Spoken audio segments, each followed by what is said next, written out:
स्वागत है आपका दिव्य हिमाचल टीवी में। मैं हूं दीक्षा शर्मा। शाम के 6 बज चुके हैं और प्रदेश की तमाम खबरों के साथ हम आपके समक्ष आ चुके हैं। कई लेटेस्ट अपडेट्स आज इस बुलेटिन में हम आपके साथ साझा करने वाले हैं। देखिए, विशेष तौर से निर्दलीय विधायकों को लेकर यहां बात करेंगे, क्योंकि 3 के करीब ये निर्दलीय विधायक हैं जिन्होंने इस्तीफा व्यक्तिगत तौर पर जाकर विधानसभा अध्यक्ष को सौंपा था, लेकिन इनका इस्तीफा ही अभी तक स्वीकार नहीं किया गया है। तो अब आने वाले दिनों में क्या कुछ इनके मामले में होने वाला है, ये हम इसलिए कह रहे हैं क्योंकि विधानसभा अध्यक्ष कुलदीप सिंह पठानिया की ओर से ये संकेत दे दिए गए हैं कि इस्तीफा स्वीकार करने पर फिलहाल उनकी ओर से कोई भी फैसला नहीं लिया जाएगा। ऐसे संकेत उन्होंने क्यों दिए, और अगर अभी जल्दी इस्तीफा स्वीकार नहीं होता है तो फिर निर्दलीय विधायकों का क्या होगा, क्योंकि ये तो अब उपचुनाव लड़ना चाह रहे थे, लेकिन वो तो तब संभव हो पाएगा जब पहले इनका रेजिग्नेशन दिया जाएगा और उसके बाद ही फिर ये भाजपा प्रत्याशी भी बन पाएंगे, जैसा कि दावा भी आज निर्दलीय विधायकों की ओर से किया गया है कि भाजपा से ये उपचुनाव लड़ने वाले हैं। तो पूरी जानकारी विस्तृत तौर पर हम आपके लिए इससे संबंधित लेकर आए हैं। दूसरी बात, भुट्टो को कुट्टो पर भी करना चाहेंगे, क्योंकि ये भुट्टो को कुट्टो का नारा यहां पर दिया गया था मुख्यमंत्री सुखविंदर सिंह सुक्खू की ओर से, और चुनाव आयोग इस पर सख्त हो गया है। भाजपा की ओर से शिकायत की गई थी और चुनाव आयोग ने भी देखिए यहां पर एक्शन ले लिया है। तो अब ये किस तरह का एक्शन लिया गया है मुख्यमंत्री के खिलाफ जो शिकायत हुई है, इससे संबंधित अपडेट भी हम आपके लिए लेकर आए हैं। बारीकी से जानकारी देंगे। कुछ एक भर्तियों को लेकर भी अपडेट लेकर आए हैं, लेकिन शुरुआत मौसम से करना चाहेंगे, क्योंकि 11 अप्रैल यानी कि अगले कल से मौसम खराब बताया गया है। बारिश बर्फबारी की संभावना है। हालांकि कुछ एक क्षेत्रों में आज भी मौसम खराब हो गया था। जोगिंद्रनगर की बात करें तो यहाँ मेला मैदान में कुछ एक दुकानों की छत उड़ गई अस्थायी तौर पर। हालांकि ये दुकानें बनाई गई थी, लेकिन लोहे की चादर जो इन्होंने अपनी दुकानों पर बिछाई थी वो तेज तूफान आने के बाद उड़ गई। इनके काफी सारे सामान को नुकसान भी पहुंचा है। बहुत सारे दुकानदार ऐसे थे जो जान बचाकर वहां से भाग गए। कुछ एक सामान समेटने की कोशिश कर रहे थे, लेकिन इस बीच उनका बहुत ज्यादा नुकसान भी हो गया। भारी बारिश के साथ ये तेज तूफान वहां पर आया था। जिला कांगड़ा में बारिश के साथ साथ ओले भी पड़े हैं और अगले कल से राजधानी शिमला समेत ऊपरी क्षेत्रों में और मैदानी इलाकों में भी मौसम काफी ज्यादा खराब रहने वाला है। इसीलिए एडवाइजरी जारी की गई है कि ऐसी जगहों पर ना जाए जहां पर काफी तेजी से हिमपात होता हो। जैसे कि लाहौल स्पीति किन्नौर की बात करें तो यहाँ पर फिर बर्फबारी को लेकर आसार जताए गए हैं, और बारिश भी क्योंकि काफी ज्यादा तेज होने वाली है तो नालों से और खड्ड से दूर रहने की नसीहत भी यहाँ मौसम विज्ञान केंद्र की ओर से दी गई है। देखिए, एक हैरत अंगेज मामला सामने आया है। यह हरोली उपमंडल के तहत पंजावर गांव का मामला बताया जा रहा है, जहां 55 वर्षीय महिला को जिंदा ही उसके पति ने जला दिया। और ये मामला देखिए किस तरह का है कि पहले महिला को जिंदा जलाया गया, उसके बाद उसके कंकाल को सिंचाई वाले टैंक में इस पुरुष ने फेंक दिया। हालांकि इसकी गिरफ्तारी हो गई है। पुलिस इस आरोपी व्यक्ति से पूछताछ कर रही है कि आखिरकार इन्होंने ऐसा क्यों किया। मृतका की पहचान आशा कुमारी के नाम से बताई जा रही है, और जो मारने वाला पति था अपनी पत्नी को, इस पति का नाम अशोक कुमार है।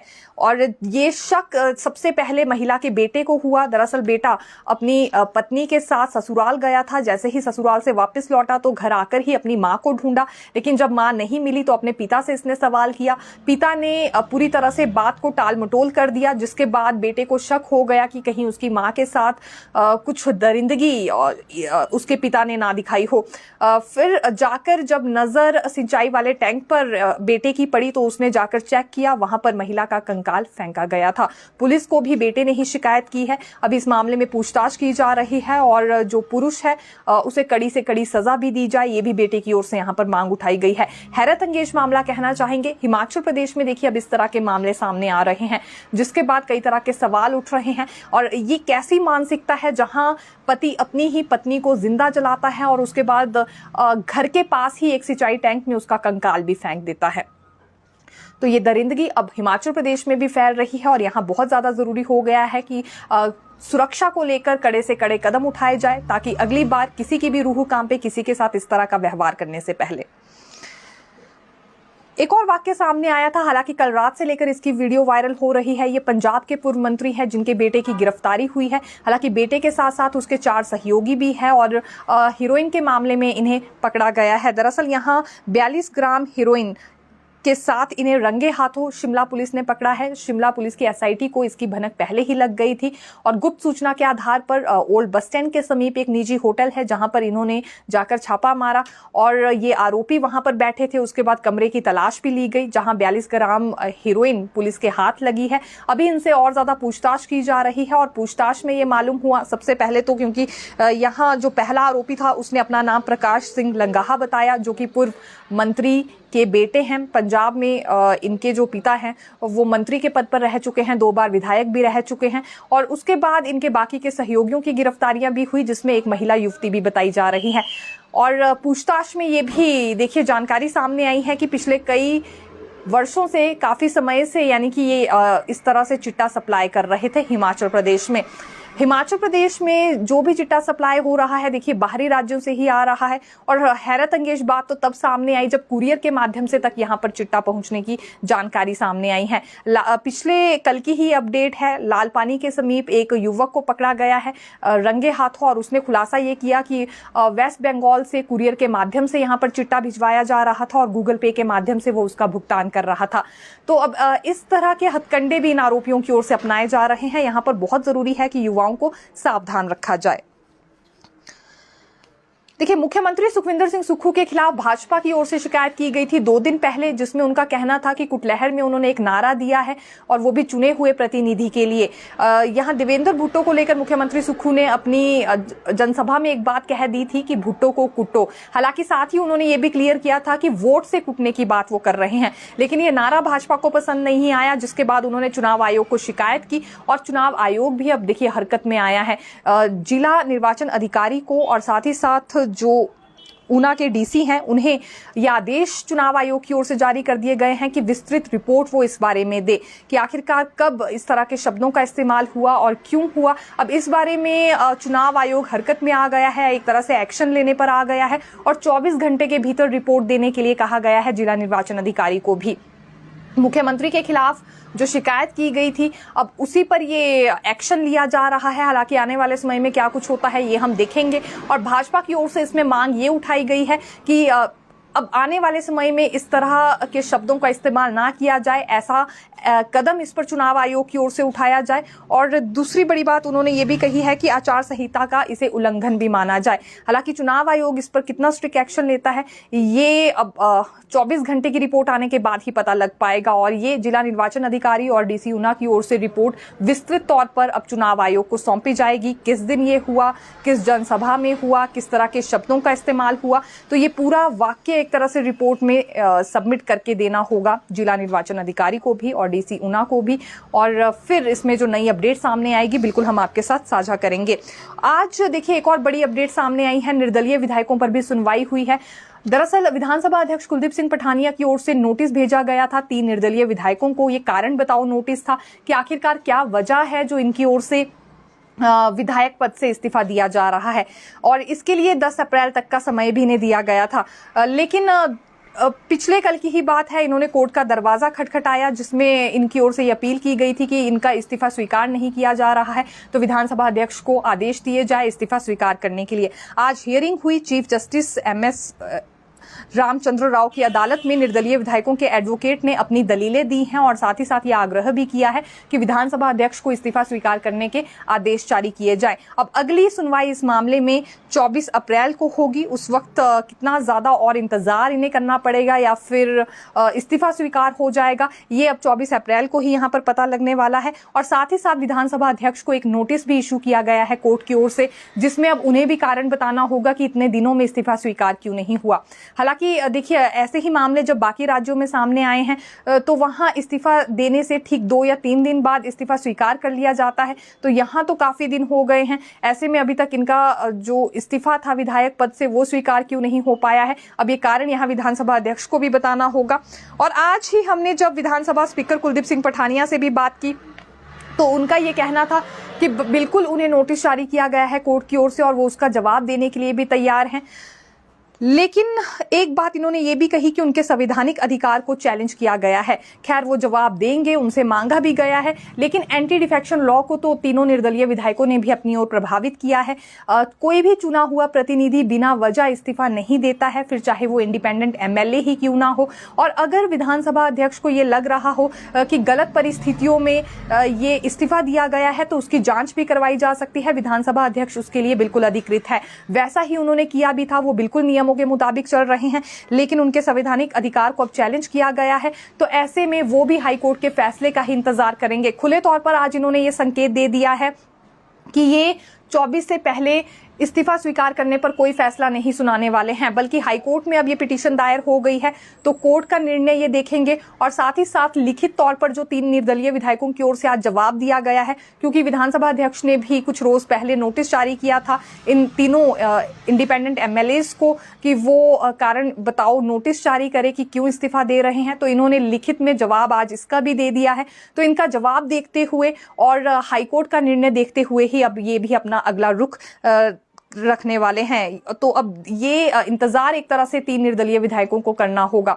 हालांकि ये जो तीनों इंडिपेंडेंट एमएलएज हैं, जिसमें आशीष शर्मा हैं, केएल ठाकुर हैं और होशियार सिंह है, तीनों ही ये उम्मीद लगाकर बैठे हैं कि हो ना हो अब तो 24 से पहले विधानसभा अध्यक्ष कोई ना कोई फैसला इनके इस्तीफे को लेकर सुना देंगे। ऐसा ही कुछ आज होशियार सिंह की ओर से कहा भी गया। उनका ये कहना था कि मिजोरम में भी इसी तरह का मामला पहले सामने आया था और फिर कोर्ट की ओर से विधानसभा अध्यक्ष को एक दिन में फैसला सुनाने के लिए कहा गया था, लेकिन वो नहीं चाहते कि इस तरह की नौबत आए। ये इस्तीफा दिए हुए उन्हें कई दिन हो गए हैं, ये अब स्वीकार हो जाना चाहिए, इसमें और ज्यादा देरी ना बरती जाए। आशीष शर्मा की ओर से भी देखिए उम्मीद जताई गई है कि अब 24 से पहले विधानसभा अध्यक्ष इस पर अपना फैसला सुना देंगे। हालांकि जो संकेत विधानसभा अध्यक्ष कुलदीप सिंह पठानिया ने दिए हैं, अब वो हाई कोर्ट के फैसले का ही इंतजार करेंगे। 24 अप्रैल तक का एक तरह से वो इंतजार करने वाले हैं। उसके बाद कुछ हो तो अलग चीज है, लेकिन उससे पहले हमें इस्तीफा स्वीकार होता हुआ अभी फिलहाल नजर नहीं आ रहा है। केएल ठाकुर का ये कहना था कि अपनी स्व इच्छा से ये भाजपा में शामिल हुए हैं और उस वक्त ये किसी भी पार्टी में नहीं थे जब इन्होंने इस्तीफा दिया था। इस्तीफा देने के बाद ये किसी भी पार्टी में शामिल हो सकते हैं, ये इनका अधिकार है, लेकिन इस पर जानबूझकर कांग्रेस की ओर से लेट लतीफी बरती जा रही है। विधानसभा अध्यक्ष जानबूझकर इसमें काफी ज्यादा देरी कर रहे हैं। हालांकि 2 से 3 दिन के भीतर ही इनका इस्तीफा स्वीकार हो जाना चाहिए था। तो कुल मिलाकर अभी देखिए बात क्या है कि जो तीनों निर्दलीय विधायक हैं, इन्हें इंतजार अब 24 तक का करना होगा। उससे पहले इनका इस्तीफा स्वीकार होना बहुत ज्यादा मुश्किल लग रहा है और 24 अप्रैल को भी कोर्ट पर निगाहें रहेंगी कि किस तरह का आदेश विधानसभा अध्यक्ष को दिया जाता है।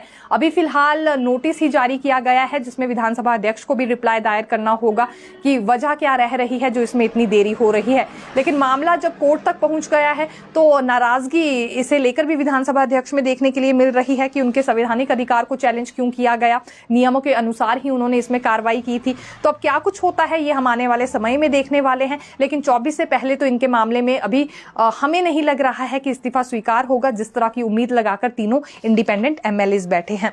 देखिए बिजली बोर्ड की ओर से भी एक बड़ी राहत 26 लाख के करीब उपभोक्ताओं को दी गई है। अभी ऑनलाइन बिजली के बिलों का भुगतान नहीं हो रहा था, जिस वजह से लंबी लंबी कतारों में बिजली बिल का भुगतान करने के लिए उपभोक्ताओं को आना पड़ रहा था। लेकिन राहत देते हुए ये फैसला लिया गया है कि डिजिटल मोड पर भी अब भुगतान किया जा सकता है। पहले ये ऑनलाइन बिलों को लेना इसलिए बंद किया गया था क्योंकि रिजर्व बैंक ऑफ इंडिया की ओर से पेटीएम पर ये बैन लगा दिया गया था, लेकिन अब दोबारा से इसमें छूट दे दी गई है। तो अब इसीलिए इस फैसले को देखते हुए गूगल पे से, पेटीएम से और अन्य जो ऑनलाइन प्लेटफॉर्म्स हैं वहां से भी भुगतान किया जा सकता है बिजली के बिलों का, यानी कि जो भी बिल की दरें रहेंगी उसका भुगतान ऑनलाइन मोड पर हो सकता है। देखिए पूर्व मुख्यमंत्री प्रोफेसर प्रेम कुमार धूमल का आज जन्मदिन था और इनके समीरपुर आवास में काफी लोग बधाई देने के लिए पहुंचे भी थे। इस दौरान केंद्रीय मंत्री अनुराग ठाकुर की ओर से भी कन्या पूजन किया गया और साथ ही साथ बड़ी बात यह है राजेंद्र राणा जो कि भाजपा प्रत्याशी हैं, उनकी ओर से भी इन्हें बधाई दी गई। साथ ही साथ मुख्यमंत्री पर उन्होंने बड़ा तंज भी कसा है, जिसमें उनका कहना था कि मुख्यमंत्री अपना मानसिक तनाव खो चुके हैं, क्योंकि जानते हैं सत्ता उनके हाथ से निकलने वाली है, इसीलिए किसी भी तरह की बयानबाजी कर रहे हैं, कुछ भी अनाप शनाप उन नेताओं के खिलाफ बोल रहे हैं जिन्होंने राज्यसभा सांसद के चुनाव के वक्त क्रॉस वोटिंग की थी, जबकि ऐसा नहीं होना चाहिए। लोगों को महज गुमराह करने की कोशिश हो रही है, इसीलिए कोर्ट के माध्यम से मानहानि का नोटिस भी उन्हें जारी कर दिया गया है। लेकिन उसके बावजूद भी उनके शब्दों पर संयम नहीं है। वो जो भी कह रहे हैं या तो प्रूफ करके बताए या फिर बेवजह इस तरह का आरोप बाकी नेताओं पर नहीं लगना चाहिए, विशेष तौर से वो नेता जो कि चुने हुए प्रतिनिधि हैं, सैकड़ों हजारों में जिनके समर्थक हैं। देखिए, लोक सेवा आयोग की ओर से भी स्क्रीनिंग टेस्ट को लेकर शेड्यूल जारी किया गया है। तकरीबन 8 भर्तियों का ये स्क्रीनिंग टेस्ट होने वाला है। जो शेड्यूल है आपको जानकारी दे देते हैं। इसमें असिस्टेंट लाइब्रेरियन की 9/5/2024 को स्क्रीन टेस्टिंग रखी गई है। स्क्रीन टेस्ट इनका होने वाला है। लेक्चरर्स को लेकर भी यहाँ पर शेड्यूल सामने आ गया है। देखिए, ये 12 मई 2024 से यहाँ स्क्रीनिंग टेस्ट शुरू होने वाला है। इसमें 3 अलग अलग कैटेगरीज है। ये 12 और 13 2 तारीख इसके लिए यहाँ पर रखी गई है। रिसर्च ऑफिसर्स के लिए 15 तारीख है और साइंटिफिक ऑफिसर के लिए 16 मई है। असिस्टेंट रिसर्च ऑफिसर के लिए 18 मई है। लेक्चरर मैथमेटिक्स के लिए 19 मई है और असिस्टेंट इंजीनियर के लिए 20 मई 2024 की तारीख रखी गई है। हालांकि लोक सेवा आयोग की वेबसाइट पर जाकर भी आप चेक कर सकते हैं। इसके अलावा जैसा कि लेक्चरर्स वाली कैटेगरीज को लेकर हम जानकारी दे ही चुके हैं, तो लेक्चरर्स में रोग निदान, लेक्चरर समीथा सिद्धांता और लेक्चरर राजशास्त्र, इसमें 13 मई 2024 तारीख मेंशन की गई है, जो कि स्क्रीनिंग टेस्ट इनका लिया जाएगा। और लेक्चरर स्कूल न्यू कमर्स का 12 मई 2024 को यहाँ स्क्रीनिंग टेस्ट लोक सेवा आयोग की ओर से लिया जाएगा। अब 2 से 3 बड़ी अपडेट्स और भी देना चाहेंगे। देखिए, कोई भी कामकाज अगर सरकारी कार्यालय से जुड़ा है तो वो अगले 1 हफ्ते में नहीं हो पाएगा। कारण ये है कि अगले कल से 1 हफ्ते की छुट्टियां शुरू हो रही है। हालांकि 12 अप्रैल और 16 अप्रैल को वर्किंग डे है, लेकिन बहुत सारे अधिकारी कर्मचारी ऐसे हैं जिन्होंने पूरे 1 हफ्ते का ही यहाँ पर अवकाश ले लिया है, क्योंकि बाकी के जो 4 से 5 दिन थे उसमें सरकारी अवकाश आ रहे थे, जिस वजह से कामकाज प्रभावित होने वाला है। और अब 1 हफ्ते बाद ही हम ये उम्मीद जता सकते हैं, यानी कि 17 अप्रैल के बाद हम ये उम्मीद जता सकते हैं कि जो कामकाज है वो सामान्य हो पाएगा सरकारी कार्यालयों में। राष्ट्रपति द्रौपदी मुर्मू का दौरा एक दफा फिर से बदल सकता है। जो शेड्यूल पहले सामने आया था उसमें बदलाव होना संभव है। कारण ये है कि जो उनका द रिट्रीट सरकारी आवास है उसमें मरम्मत का कार्य चल रहा है, जिस वजह से शेड्यूल में बदलाव हो सकता है। पहले ये माना जा रहा था कि राजभवन शिमला में भी वो रुक सकती हैं, लेकिन इसे लेकर कोई भी कंफर्मेशन अभी तक आई नहीं है। दूसरी ओर अगर 15 अप्रैल की हम बात करें तो सामान्य प्रशासन विभाग को आदेश जारी हो गए हैं कार्यक्रम की तैयारियां करने के लिए। इस बार जिला स्तरीय कार्यक्रम होंगे नहीं, क्योंकि वजह इसकी कोड ऑफ कंडक्ट है। इस वजह से राज्य स्तरीय कार्यक्रम शिमला के रिज मैदान में ही होगा और राज्यपाल शिव प्रताप शुक्ल इसमें मुख्य अतिथि के तौर पर शामिल होने वाले हैं। एक और देखिए बड़ी जानकारियां सामने आई हैं, पॉलिटिकली ही ये अपडेट हम आपको देना चाहेंगे। भाजपा के जो सह प्रभारी हैं हिमाचल में संजय टंडन, इस बार चंडीगढ़ से इन्हें भाजपा की ओर से टिकट दिया गया है। बॉलीवुड एक्टर अनुपम खेर की पत्नी जो किरण खेर है, उनका टिकट देखिए भाजपा ने काट दिया है। हालांकि यहाँ की अगर हिमाचल प्रदेश की बात करें तो अभी तक कांग्रेस की ओर से प्रत्याशी तय नहीं किए गए हैं और फाइनल लिस्ट सामने नहीं आई है। केवल वरिष्ठ नेताओं की ओर से नाम ही बताए जा रहे हैं कि जैसे विक्रमादित्य सिंह का यहाँ नाम सामने आ रहा है, या फिर अन्य प्रत्याशियों को लेकर भी विनोद सुल्तानपुरी की बात करें तो उन्हें लेकर भी यहाँ बार बार नाम लिया जा रहा है। लेकिन जब फाइनल लिस्ट सामने आएगी उसके बाद ही पुष्टि हो पाएगी कि प्रत्याशी कौन कौन है कांग्रेस की ओर से। तो फिलहाल के लिए यही जानकारी, फिर मिलेंगे नई खबर के साथ। देखते रहिए दिव्य हिमाचल टीवी। धन्यवाद।